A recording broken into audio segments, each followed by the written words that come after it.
Hello હાલ હાલ હાલ સૌથી પહેલા તો આપણે નારો બોલાવીશું જોરથી.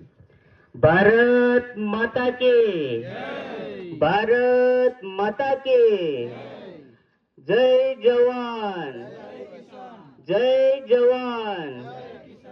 ખૂબ ખૂબ ધન્યવાદ. સ્ટેજ પર મંચસ્વ રાજમાન ગુજરાત જોડો જનસભામાં ઉપસ્થિત આ તરોલના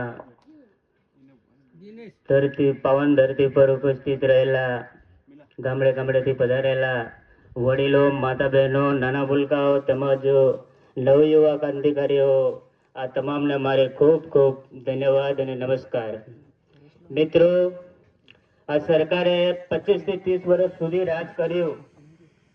આપણે એની ગુલામીમાં આપણે એમને જેટલા જોઈએ એટલા મોત આપ્યા. આટલા લાવો કીધું તો પણ આપ્યા, એનથી વધારે લાવો કીધું એનથી વધારે આપ્યા. ખોબો ભરીને ભરીને વોટ આપ્યા, પણ આપણને કોઈ જોતા નથી. વોટ માંગી લાય પછી એ લોકો આપણને જોતા નથી. ખાલી 1 દિવસ 2 દિવસ આવીને અમને આટલા વોટ આપજો, આવું કરીશું તેવું કરીશું એવું આપણને વેવડી આપે, અને આપણને તકલીફ પડે ત્યારે આપણને કશું દેખાતા નથી, નેતા નથી દેખાતા. એ બહાર જતા રહે વોટ લઈને. તો આપણે એવું કરીએ કે ગરીબોની સરકાર બનાવીએ.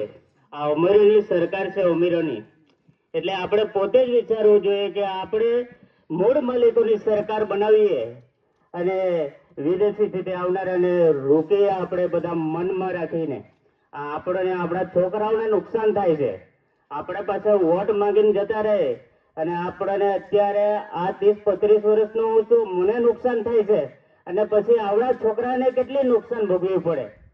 એ વિચારીને આપણે આ એક મંચ પર આવીને આપણે બધા વિચારવું જોઈએ કે આપણે શું કરવું જોઈએ.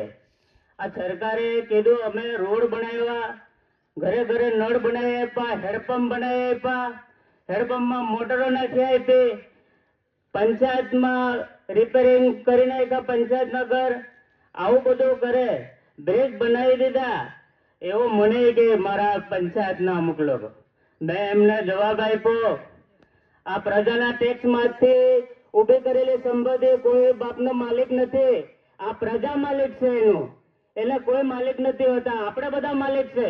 અને એ લોકો મને એવું કે અમે બનાવ્યું એવું છોડી દેવાનું, આ એમનો માલિક તો આપણે બધા છે. આ ટેક્સના પૈસાથી બનાવેલું છે, કોઈને પીવાનું જરૂર નથી. આપણે તો બધા જ મિત્રોને હું વિનંતી કરું, તો આપણે બધા એક મંચ પર આવે, આ સરકારને રોકવાની છે, આપણા માટે નુકસાની છે. આટલું કહી મારે વળીને વિરામ આપું છું. જય હિન્દ, જય ભારત, જય જય ગૌરી ગુજરાત. ખૂબ ખૂબ ધન્યવાદ.